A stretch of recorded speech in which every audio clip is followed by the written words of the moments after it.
বিভিন্ন অঞ্চল থেকে বিভিন্ন জায়গার থেকে এলেম অর্জন করার জন্য আসার তৌফিক দান করেছেন। আমরা সকলে শুকরিয়া আদায় করি আলহামদুলিল্লাহ। আমরা যে এখানে পড়তে আসছি, এলেম নিতে আসছি, এলেম নেওয়ার জন্য কিছু শর্ত আছে, কিছু কাজ আছে। কাজগুলো যদি আমরা করতে পারি তাহলে আমাদের সুন্দর রূপে এলেম হাসিল হবে, আমাদের এলেম অর্জন হবে। আর যদি আমরা এগুলো না করতে পারি তাহলে আমাদের এলেম হাসিল হবে না, এলেম অর্জন হবে না। এখানে আমাদের অনেক বিষয় আছে, অনেক বিষয় আছে। এক নম্বর বিষয় হলো আমরা যে উদ্দেশ্যে এখানে আসছি সেটা হলো আমাদের পড়া। আমরা সকল ছাত্ররা পড়ার সময় প্রত্যেকটি আয়াত যদি আমরা বেশি থেকে বেশি 50 বার মস্ক করব, 50 বার মস্ক করে আমরা একটি আয়াত 50 বার মস্ক করার পরে সামনের আয়াতে আমরা যাব। সামনের আয়াত হয়ে গেলে আবার পরের আয়াত আমরা আবার 50 বার মস্ক করব। এইভাবে আমরা প্রত্যেক দিন প্রত্যেকটি সবক আমরা মস্ক করে করে সবককে ইয়াদ করে রাখব।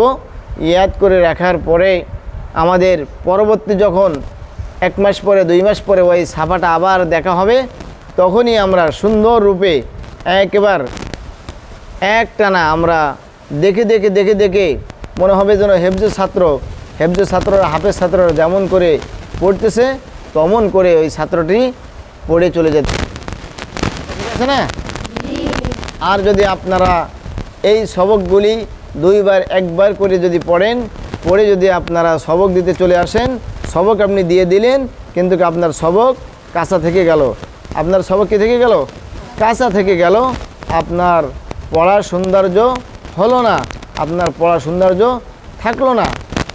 যখনই আপনি এই পড়া আবার আপনাকে ধরা হবে, আপনার যখন বলা হবে যে আপনি পড়েন, মনে করেন আপনি 29 নম্বর পারা আপনি সবক দিচ্ছেন, যে কোনো 1 পৃষ্ঠা আপনি কি সবক দিচ্ছেন 2 বার 1 বার পড়ে, আপনার যখন ধরা হচ্ছে তখন আপনি কি বলতেছেন?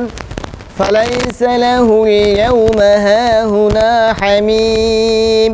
যখন আপনি বারবার করে পড়ে যাবেন, বারবার করে 50 বার 40 বার 30 বার করে পড়বেন, তখন আপনার পড়া ধরার সঙ্গে সঙ্গে আপনি এরকমই পড়তে পারবেন। ফালাইসা লাহু ইয়াউমা হাহুনা হামীম ওয়ালা তুআমুন ইল্লা মিন গিসলিন লা ইয়াকুলুহু ইল্লাল খাতিউন। ধরার সঙ্গে সঙ্গে আপনি এরকম করে পড়তে পারবেন। আর যদি আপনি 2 বার 1 বার করে সবক পড়ে আসি সবক দিয়ে যান, আপনারা যখন 6 মাস পরে 1 মাস পরে আপনার ধরা হবে তখন আপনি কেমন পড়বেন? ফালাইসা লাহুল ইয়াউমা হাহুনা হামীম ফালাইসা লাহুল ফালাইসা লাহুল ইয়াউমা হাহুনা হামীম ওয়ালা তুআমুন ইল্লা মিন গিসলিন। আপনার এইভাবে ধীরে ধীরে আপনার এইভাবে আপনি থাকবেন, আপনি পারবেন না, আপনার কি হবে না। একটি লোহাকে কামার পিটোয়ে সে একটি দা বানায় ফেলাইতেছে, এত কষ্ট করে মেহনত করে করে বাড়ি দিয়ে একটি গোল লোহাকে, একটি লম্বা লোহাকে সুন্দর রূপে একটি কাশি বানাইতেছে, একটি দা বানাইতেছে, একটি কি নিংড়েনি বানাইতেছে, কত কিছু বানাইতেছে। কিন্তু আপনারা কি এইভাবে মেহনত করে করে সুন্দর করতে পারবেন না? আয়াতটি আল্লাহ তাআলার কাছে চাইতে হবে। আল্লাহ তাআলার কাছে চাইলে আল্লাহ তাআলা আপনাকে দেওয়ার জন্য প্রস্তুত।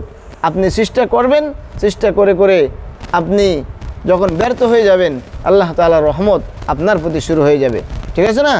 আপনার প্রতি শুরু হয়ে যাবে। কিন্তু একজন মানুষকে যখন আমি দেখব, তখন তার সাথে আমার যদি প্রতিনিয়ত দেখা হয়, দেখা হয়ে গেলে আমি তাকে চিনতে পারবো। আর যদি প্রতিনিয়ত দেখা না হয়, 6 মাস পরে, 6 মাস পরে 2 মাস পরে 3 মাস পরে যদি ওই মানুষটাকে আমার সঙ্গে দেখা হয়, তাহলে তার আমার পরিচয় নিতে হবে। আবার আপনাকে যেন কোথায় দেখছিলাম, আপনাকে যেন কোথায় দেখছিলাম, কি নাম, ঠিক আছে না? এইভাবে পরিচয় নিতে হবে। ঠিক তদ্রূপভাবে কোরআন শরীফের ছাপাগুলি আমাদের যদি আমরা 2 বার 1 বার করে দেখি, তাহলে 6 মাস পরে যখন আবার খুলব, তখন ওই রকম ধীরে ধীরে আমাদের পড়া চলে যাবে।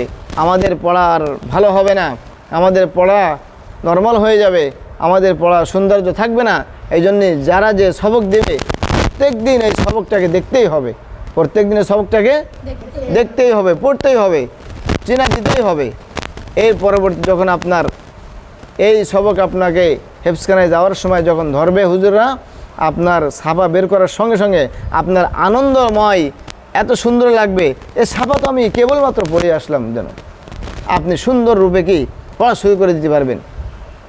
يوم نقول لجهنم هل امتلأت وتقول هل من مزيد وأزلفت الجنة للمتقين غير بعيد هذا ما توعدون لكل أواب حفيظ। এভাবে আপনি সুন্দর করে আপনি পড়া আগায় যেতে পারবেন। আল্লাহ তাআলা আমাদের সকলকেই তৌফিক দান করুক।